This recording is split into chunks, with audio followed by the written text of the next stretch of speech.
So AP high court jobs, district jobs ఏదైతే court case హీరింగ్‌లు జరిగాయో, దాని గురించి మీ అందరికి కూడా ఒక గుడ్ న్యూస్ అనమాట.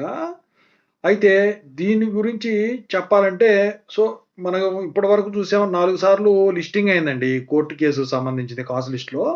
ప్రస్తుతానికి వెబ్‌సైట్ వచ్చేసరికి డౌన్ అవ్వటం అయితే జరిగిందండి. అయితే ఈ కాస్ లిస్ట్ అనేది ఇంతకుముందు వచ్చేసరికి చూసినప్పుడు వీళ్ళు లిస్ట్ చేయడం అయితే జరిగిందనమాట. దాంట్లో వచ్చేసరికి సేమ్ ఇదివరకిట్లాగే 11థ్ నంబర్ కోర్టు హాలు, ఇక కేస్ నంబరు 5 వచ్చేసరికి వాళ్ళు ఇవ్వటం అయితే జరిగిందండి.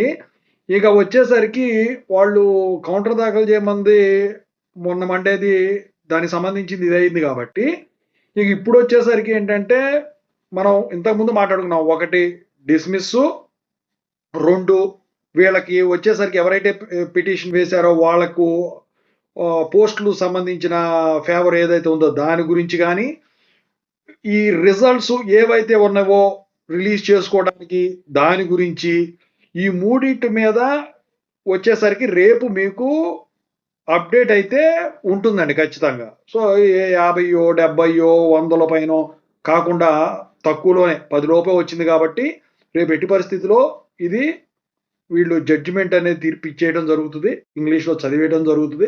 ప్రస్తుతానికైతే వెబ్‌సైట్ అయితే ఓపెన్ కావట్లేదు మీకు. ఎందుకంటే మళ్ళీ ఇది మళ్ళీ అబద్ధాలు చెప్తున్నారని అనుకోవచ్చు మీరు.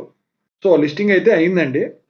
అయితే ఇప్పుడు ఏంటంటే చాలామంది అనుకుంటా ఉన్నదేంటి, మళ్ళీ ఏమన్నా ఈ రిజల్ట్స్ అనేవి పోస్ట్‌పోన్ చేస్తారా అని చెప్పేసి. సో, అలాంటివి ఏమీ ఉండవండి. సో, పొద్దున మనం ఏదైతే రిజల్ట్స్ గురించి మాట్లాడుకున్నామో దాని ప్రకారమే అంటే చూడని వాళ్ళుంటే చూడండి. దాని ప్రకారమే మీకు ఈ రిజల్ట్స్ అనేవి ఉండేదానికి ఛాన్స్ ఉంటుంది.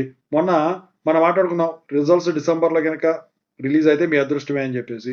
నిజంగా రేపు మీరు అదృష్టవంతులో కాదో రేపు తెలిసిపోతుంది. Anyway I wish all the best. Thank you so much.